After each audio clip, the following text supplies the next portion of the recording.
सभी भक्तों को मेरा राधे राधे। जन्माष्टमी पर सुने भगवान श्री कृष्ण की यह जन्म कथा, जिससे आपके सभी पाप होंगे दूर और आपकी सभी मनोकामनाएं होंगी पूर्ण।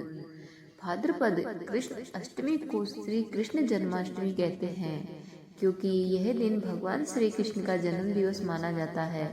इसी तिथि की घनघोर अंधेरी रात को रोहिणी नक्षत्र में मथुरा के कारागार में वसुदेव की पत्नी देवकी के गर्भ से भगवान श्री कृष्ण ने जन्म लिया था। यह तिथि उसी शुभ घड़ी की याद दिलाती है और सारे देश में बड़ी धूमधाम से मनाई जाती है। जन्माष्टमी के दिन भगवान श्री कृष्ण की जन्म संबंधी कथा भी सुनते और सुनाते हैं, जो इस प्रकार है। द्वापर युग में भोजवंशी राजा उग्रसेन मथुरा में राज्य करता था। उसके दुष्ट पुत्र कंस ने उसे गद्दी से उतार दिया था और स्वयं मथुरा का राजा बन बैठा। कंस की एक बहन थी देवकी, जिसका विवाह वसुदेव नामक यदुवंशी सरदार से हुआ था। जब कंस अपनी बहन देवकी को विदा करने जा रहा था, तो रास्ते में आकाशवाणी हुई, हे कंस, जिस देवकी को तू बड़े प्रेम से विदा कर रहा है, उसी में तेरा काल बसता है। इसी के गर्भ से उत्पन्न 8वां बालक तेरा वध करेगा। यह सुनकर कंस वसुदेव को मारने के लिए तैयार हो जाता है। तब देवकी ने उससे विनय पूर्वक कहा, मेरे गर्भ से जो संतान होगी उसे मैं तुम्हारे सामने ला दूंगी, लेकिन अपने बहनों को मारने से क्या लाभ होगा। कंस ने देवकी की बात मान ली और मथुरा वापस चला आया। उसने वसुदेव और देवकी को कारागृह में डाल दिया। वसुदेव देवकी के एक एक करके 7 बच्चे हुए और 7 को जन्म लेते ही कंस ने मार डाला। अब 8वां बच्चा होने वाला था। कारागार में उन पर कड़े पहरे बिठा दिए गए।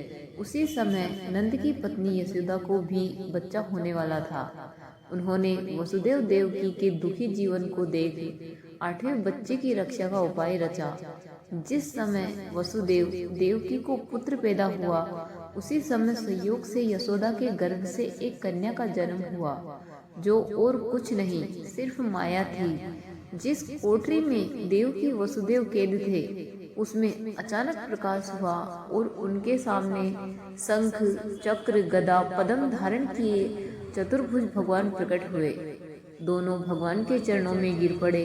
तब भगवान ने उनसे कहा, अब मैं पुनः नवजात शिशु का रूप धारण कर लेता हूँ। तुम मुझे इसी समय अपने मित्र नंद जी के घर वृंदावन में भेज आओ और उनके यहाँ जो कन्या जन्मी है उसे लाकर कंस के हवाले कर दो। इस समय वातावरण अनुकूल नहीं है, फिर भी तुम चिंता न करो। जागते हुए पहरेदार सो जाएंगे, कारागृह के फाटक अपने आप खुल जाएंगे और उफनती अथाह यमुना तुमको पार जाने का मार्ग दे देगी। उसी समय वसुदेव नवजात शिशु रूप श्री कृष्ण को सूप में रखकर कारागृह से निकल पड़े और अथाह यमुना को पार कर नंद जी के घर पहुँचे। वहाँ उन्होंने नवजात शिशु को यशोदा के साथ सुला दिया और कन्या को लेकर मथुरा आ गए। कारागृह के फाटक पूर्वतः जैसे के तैसे बंद हो गए। अब कंस को सूचना मिली कि वसुदेव देवकी को बच्चा पैदा हो गया है। उसने बंदी गृह में जाकर देवकी के हाथ से नवजात कन्या को छीनकर पृथ्वी पर पटक देना चाहा, परंतु वह कन्या आकाश में उड़ गई और वहां से कहने लगी, अरे मूर्ख, मुझे मारने से क्या होगा। तुझे मारने वाला तो वृंदावन में जा पहुंचा है। वह जल्द ही तुझे तेरे पापों का दंड देगा। तो भक्तों, यह थी भगवान श्री कृष्ण के जन्म की कहानी। तो इसको आप जन्माष्टमी पे अवश्य सुने, और यदि पसंद आई हो तो वीडियो को लाइक और चैनल को सब्सक्राइब जरूर करें और ज़्यादा से ज़्यादा शेयर करें। कमेंट बॉक्स में जय श्री कृष्ण और राधे राधे जरूर लिखें। राधे राधे।